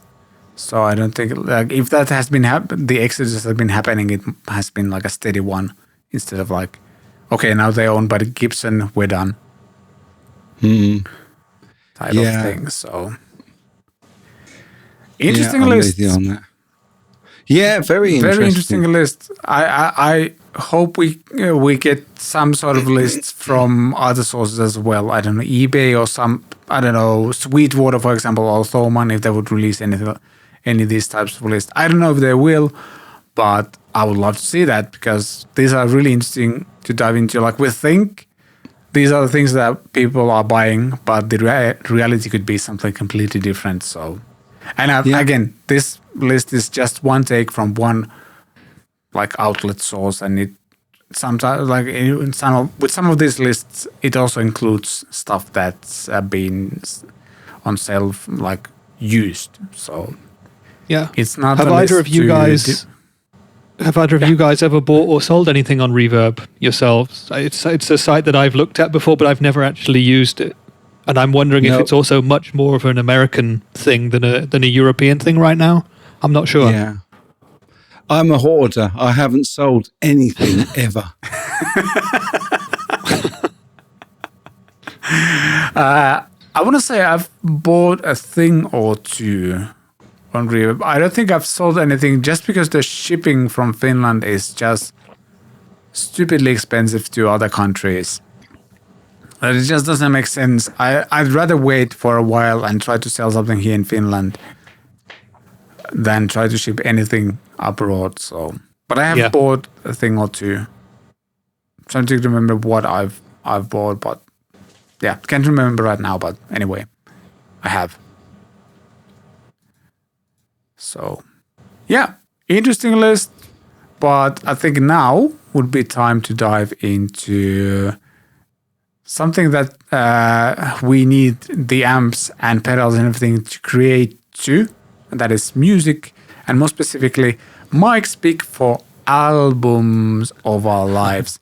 Rich and I have no idea what it's going to be, but we are about to find out very, very soon. Yeah, albums of our lives next. Like plastic on a CD shelf, these are the albums of our lives. All right, what do you have for us? Right, okay, so you would expect from a big Beatles fan it to be a Beatles album, but I love every single Beatles album and I couldn't possibly choose one of them. The same goes for Queen and the same goes for David Bowie. But I did find a band about 10 years ago, and this album was absolutely incredible. It's actually from the Gin Blossoms, and it's called Congratulations, I'm Sorry. It was released in 96, and it has a whole load of songs on it that I just adore. It's the reason I've picked it is because there is not a song on the album that I don't love and that I can't sing along to when I play it in the car. So there you go, you've got it. That's the one. And this album is it was a game changer for me because the reason I picked it is it also changed the way that I write songs. Mm-hmm. How so? Well, I was very, very much a Beatles and a Bowie and a Queen sort of writer because they were my main influences. But then this band and also a band called Third Eye Blind I discovered at the same time. And I just really liked their the different style, and it just affected the way I wrote. And I've never had albums do that to me before, which is why I picked it, because it obviously had a huge impact and influence on me from a writing point of view. And as I say, there isn't a single song on the album that I don't sing along to when I play it in the car. They're all absolutely brilliant. That's a really, really good choice. And I have to admit, maybe it's the same for you, Vlad. I've never heard of Gin Blossoms. Third Eye Blind, I know. It's just like, because they had the one massive hit, which I can't remember the name of, but it goes do do do do do do do do do. That's Third Eye Blind, isn't it? But yeah, Gin Blossoms I've never heard of. But if there's a record and you're in this kind of type of person who listens to albums from track 1 through to track 10 or however many songs are on the album, old school, I think we all are in this trio here. If you can sing along to every one of those songs, then that's a great record. And Vlad, have you heard of Gin Blossoms? I haven't. And like checking the Wikipedia article, they're calling it a power pop band. So immediately something is called power pop. There goes my doorbell. I'm so going to check this right away. Yeah. Is it the doorbell? It's finally the doorbell. It's definitely not pop, I would say that they are kind of a cross of country with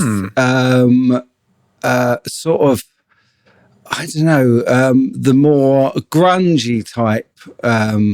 It sounds like there's a lot of Telecaster on their tracks, and it's all guitar based. I wouldn't call them pop at all, but I don't know, maybe others would. They're definitely a guitar based band, so I don't see them as being a pop. Interesting. Yeah, I'm gonna give this a listen. Was it like I don't remember hearing about the band before. So were they active for long? Are they still active? I believe they're still active. Yeah. The thing with them is as well, and I think the reason they appeal to me so much is very much like the Beatles and Queen. There's an awful lot of harmony work in it, and that always appeals to me. You're selling this album to me right away. Yeah, guitar-based harmonies, and and just really good songwriting. And I would say that all of these songs could be played on a piano or an acoustic guitar and stand up in their own right. Nice. And there's one other reason I chose it as well, is because I can't choose a favorite track from this album. I heard everything that you guys said when I left because I had my earphones in. Can you compare Gin Blossoms to any other bands that we might know? I listen to quite a lot of Indian, what you might call power pop, and can you compare it to a band like Nada Surf, for example, or I would relate them to? That they're actually not dissimilar to Third Eye Blind. They're probably Semi-Charmed Life. That's the song. Yes, that's the Third Eye Blind song. Life. When I went, that's what that was. I just didn't want to get us demonetized. That's why I sang it badly, gentlemen. Yeah. No, it was beautiful singing, Rich. It made my day. Thank you. Good.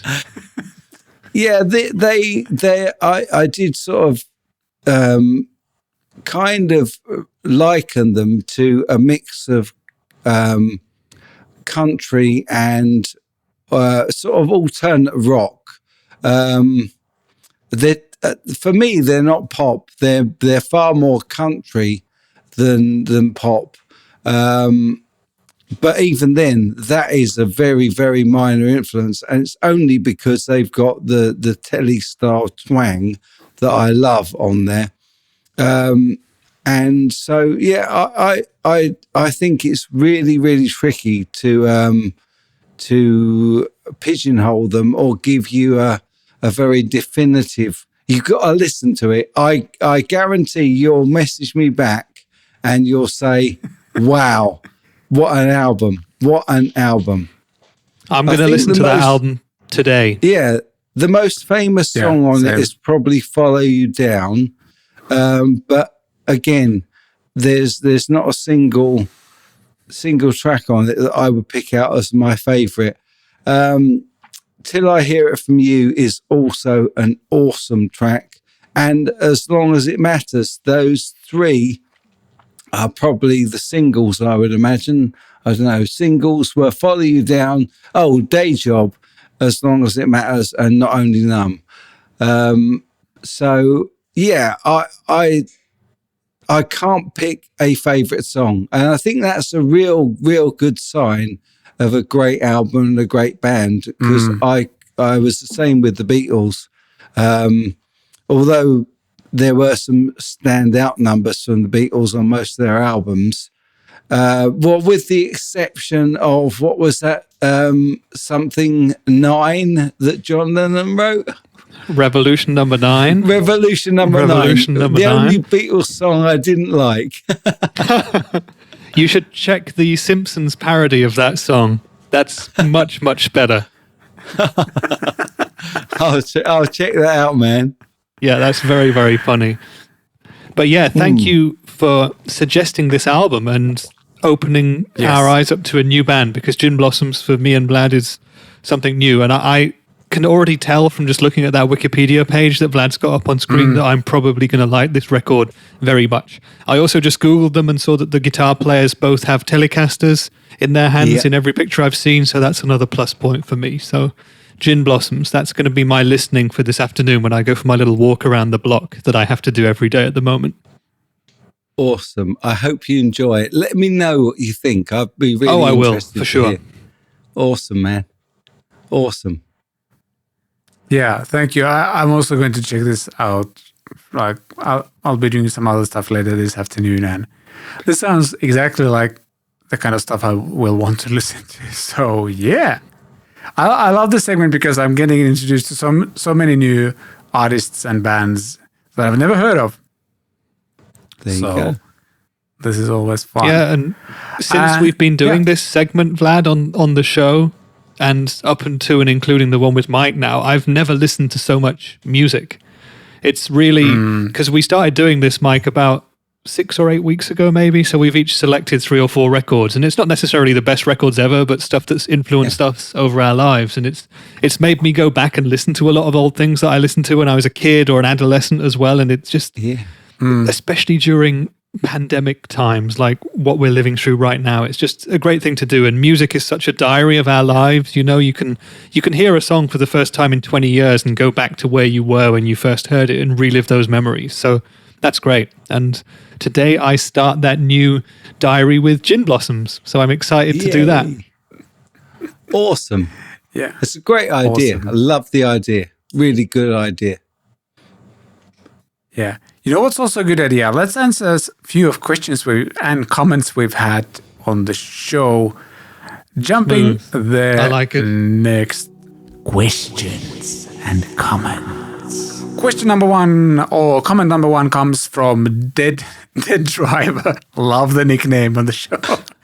The question this was asked on the Zoom 505 video, which was my first pedal ever, which I got in like 98 or something like that from my dad. And yeah, he comments that I love my pedal, but I've had to replace the jacks half dozen times over the years. And this person also bought the pedal forever ago. It's plastic craptastic. I'm considering installing the cuts in a metal box. And I immediately replied that if someone is actually going to do this, where they take the Zoom 505, the legendary plastic thing that I also have over there in my shelf, like if somebody is going to do that, please make a video of that project. Putting Zoom 505 into like cool enclosure would be awesome. How cool a video that would be. Like maybe I need to take a look inside and like buy an enclosure and paint that really cool and like leave it kind of unbranded, and then people would have to guess what sounds it's actually going for, something like that. That could be fun. Like a stupid mod project. I need to write that down. That would be a good idea. I'm stealing this person's idea into my mind. It's a great idea. It's a great idea. There are companies who actually do this for people, you know, and I think one of the most obvious contender pedals for that was the Boss DD20. The classic delay pedal, and people would get that rehoused, and you can Google it, and there are companies mostly in America, I think, who will take a pedal and rehouse it in a sturdy metal chassis however you want it. And there are other companies who will build you like pedal boards. If you have 4 or 5 single stomp boxes that you want to build into a pedal board and have them as one unit, because that has certain advantages, they will do that. They will build it together for you. So that's maybe what Dead Diver could do. Although I don't know how different it is when you have like a modeler, if it's a piece of plastic craptastic stuff, which I believe was a Rolling Stones album from the 70s, but I'm not entirely certain. Could have been. Yeah, like the build quality of that pedal is very plastic, fantastic indeed. So I get like, if you, the sounds you're getting from it are like good, bad, bad, good, something like that. Like they're kind of bad, but actually kind of really cool. And yeah, it's a fun pedal. I wrote down the idea of like doing some sort of like DIY rehousing for that. That could be fun. So would be an awesome something project. I would probably do. Yeah. especially like integrating that like small display thing in the middle. Like there's many like design ideas I could use. Kind of utilize that. Great. Yeah. Yeah. I'm just going to drop you guys a link in the chat of the one company off the top of my head that I know who does it. The DD20 Loophole pedals. They're called. Oh, right. Oh, Yeah. somebody's commenting like, Abari Mikko is commenting, that's my new DJ name, Plastic Fantastic. That is true. Yes. Sorry, the Facebook only can say Facebook user. There's something where we don't see people's names, but yeah, it's a good friend of mine, Mikko, he says that that's his new DJ name. So yeah, cool. Can't wait to go on your first gig or something. All right. Comment number 2 comes from Carl Christensen. He comments on my video where I had my telly used to be like SSS. So 3 single coils, 2 Strat pickups on it, and then I swapped it to actually just back to like a regular telly configuration with Hotone pickups. And yeah, he comments basically that could the neck pickup have just worked in the middle position to keep your 3 pickups, or basically have like a bridge telly pickup, telly neck pickup, but there would be a Strat pickup in the middle. And I like the idea, but my 2 pickups were white, and on a black pickup that wouldn't have looked good. But what are your guys' thoughts on tellies that have 3 pickups? Yay or nay? That's tricky because that makes it a Strat. Yes, it does. Kind of. I mean, for me personally, I would probably, I don't know, I mean, I have a Strat too, although I didn't play Strats for years, and the middle pickup is the hardest one for me to get anything usable out of, even though I love the Strokes and I love Albert Hammond Jr., and he pretty much exclusively plays a Strat on the middle pickup. But yeah, I love tellies, and I get by with 2. So I've never really seen the need for a Nashville telly, as they tend to get called. So for me, it would be a nay. But I don't know, you could probably persuade me to say yay. I'd like to try one out, I think. I'd probably also have a struggle with like bashing the middle pickup with my picking hand, and that would probably annoy me too, because that annoys me on certain guitars. Yeah. I agree. Yeah, because for me, it's like, I actually really love like the in-between sounds, like the bridge and middle pickup, like that, the edge sound, I guess. Like that I loved on the 3 pickup version of that telly. But then again, I felt it didn't sound exactly like a telly because of that, because it didn't have like a telly neck pickup on it like that. And I love the sound of the telly neck pickup as well. Like my idea would probably be that I would have the middle pickup, but it would be like black and maybe like with a black plastic cover as well, so you don't even see the pole pieces. So from afar, you wouldn't even be able to tell that there's a 3rd pickup in it, and then have a 5-way switch. That's my secret plan to rule the world. And also, positions 2 and 4 on a Strat are the best. So you do get that extra sound.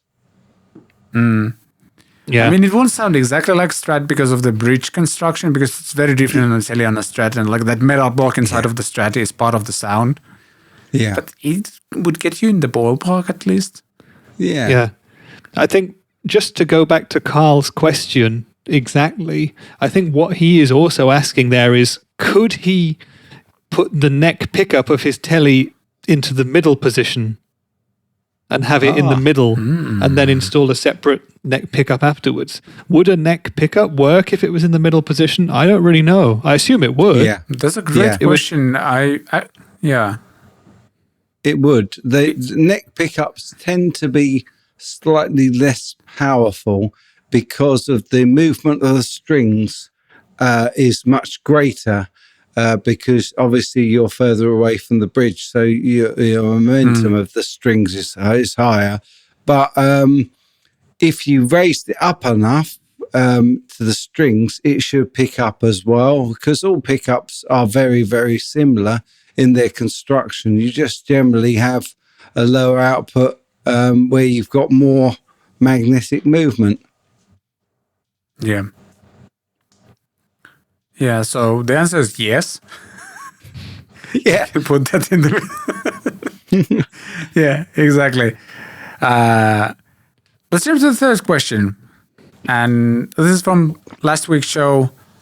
Good friend of the show, Luis Vasquez, comments that with the amount of new guitars and gear lately, I wanted to see your guys' opinion on mini humbuckers. I barely see any guitars in this configuration anymore, especially in heavier genres. I personally love them for metal, but I seem to be the only one. And right away I have to confess, I have played very few guitars with mini humbuckers, but it's Irik's channel, so Living Room Gear Demos. He has several guitars with mini humbuckers, and those sound amazing, so something to explore maybe? I've got one at the moment, and it is brilliant. I'll show you it if you give me a second. Yeah, I also have one. I'll go get it. So I'm the only one without a mini humbucker guitar. There you go. So, Louis, you were right to ask the question here. Let me solo out Mike in just a second so we can see his guitar. Sorry, I just need to plug myself back in again there. Sure So thing. You're solo loud right now. Worker guitar.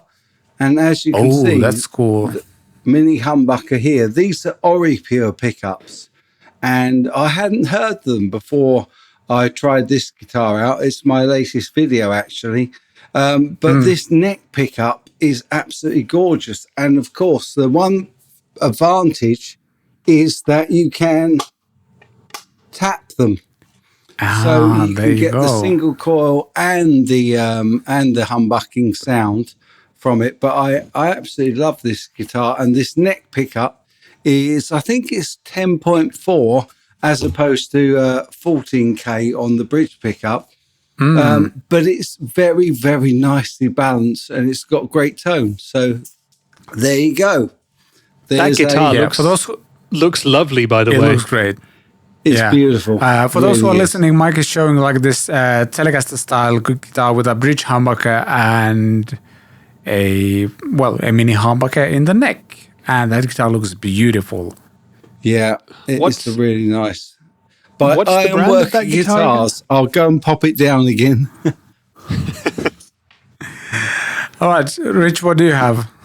Yeah, so I'm thinking that based on what Mike just showed us, that was a high-priced instrument. And recently I've been in touch with Music Vine, who is the German distribution partner for vintage guitars. I used to work for Vintage Guitars, John Hornby Skews in the UK back in the day. And they sent me the vintage V100 wine red, which is their kind of single cutaway Les Paul type guitar with a more traditional Wilkinson mini humbucker set in it. So I literally videoed that guitar on the weekend and have had a few days to get to play it a bit. And yeah, without giving too much away to Lewis already, because you should watch my video, Lewis.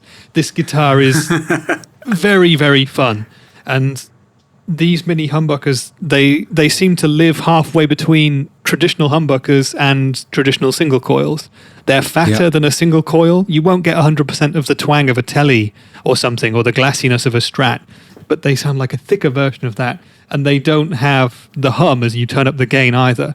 And by the same token, they're not as fat sounding as a full-sized humbucking pickup, but they do that humbucking thing. And for me personally, I mean, Lewis mentions playing high gain stuff, metal and that.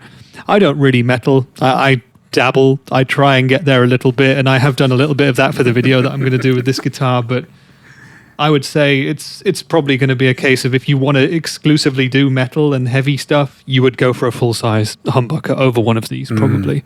But the mini humbucker in Mike's guitar might be more suited for heavier stuff. I mean, a neck pickup probably not, but one of those in the bridge might be bang on for metal. Yeah. Again, this got me interested in this even more. Like, somehow, like, I associate the mini humbuckers with like a Firebird style guitar body, because not only Eirik has one of those guitars, but then there's like one of the like top 3 freelance guitarists in Finland.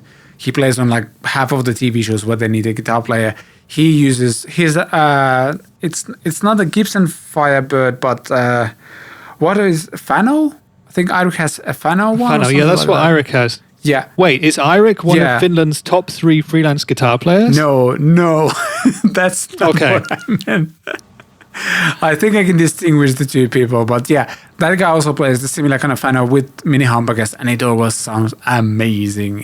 Seems like that's one of his like top 3 guitars to go for, no matter what kind of music style he's doing. So it sounds great, and I hope. Yeah, I was surprised at how versatile these ones are. But I also feel like mini humbuckers are kind of used on niche instruments mostly these days. So there was that vintage one there seems to be pretty much out on its own, especially in terms of kind of more affordable instruments. I did a little bit of research into what else was out there for the video that I'm doing. And for kind of under £1,000 or dollars or whatever, you have, I think most notably, a couple more Epiphones. There's a Riviera and the Uptown Cat, which are kind of more, semi-acoustic, jazzier sort of guitars. Then there is the Sterling by Music Man St. Vincent, which has a model with 3 mini humbuckers. Yeah. And that's quite an interesting one as well, but I don't think anyone would want to play metal with stuff like that.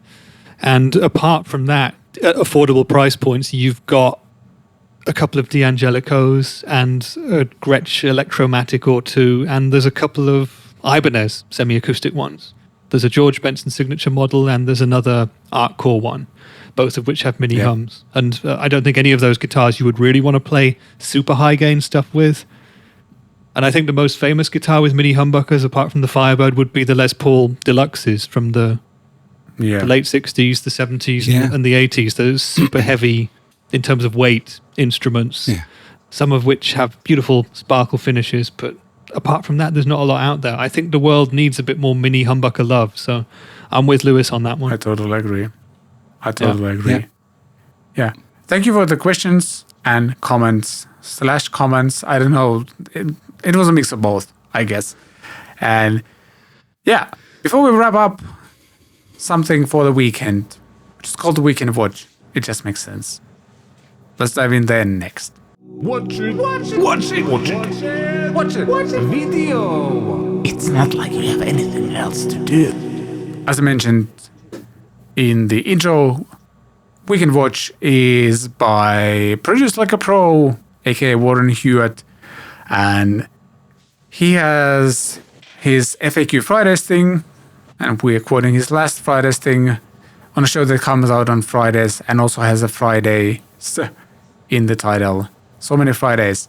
I have no idea where I'm going with this, but he has... I don't remember who was the guest at the beginning of the show, but they had checked out, like, he has this Guitar of the Week segment, and I think it's 1961 ES335. A friend of his brings into the studio. It looks beautiful. It sounds absolutely amazing. And I'm once again reminded how annoyingly good Warren is at guitar. The stuff he plays is just... I hate those guys. No, he is perfect to demonstrate that guitar. And also, as I mentioned at the beginning of the show, like, he also gives a great answer to a question like, how do you know when your mix is good enough, and dives into that a lot as well. And I actually got some like tips from that and ended up using them this week when I was writing and mixing stuff. So yeah, useful and entertaining episode. Go check it out. Link in the show notes as always.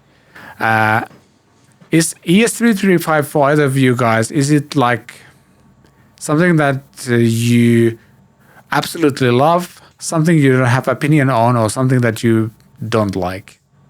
Where on the scale you two fall? Mike, do you want to go first? Oh, okay, yeah. If you, I actually really like them. I love semi-electric, so I think they've got a unique tone. I've played a few of them. One thing I wanted to say about that guitar is when we saw Up by the Nut, that looked like it's had a neck break. Looks like the headstock's been off that guitar, but I'm not absolutely sure. Can you? That's it. Yeah. Look. Does that look to you like? Oh no, it's just the bottom of the bell. It's just the bottom of the bell. That's true, but it definitely looks like that when you like. Yeah, when you see it zooming, panning down like that, it looked like it for sure. Yeah. Sorry. Anyway, I do like them. I have to say, I am a big fan of the Harley Benton HB35.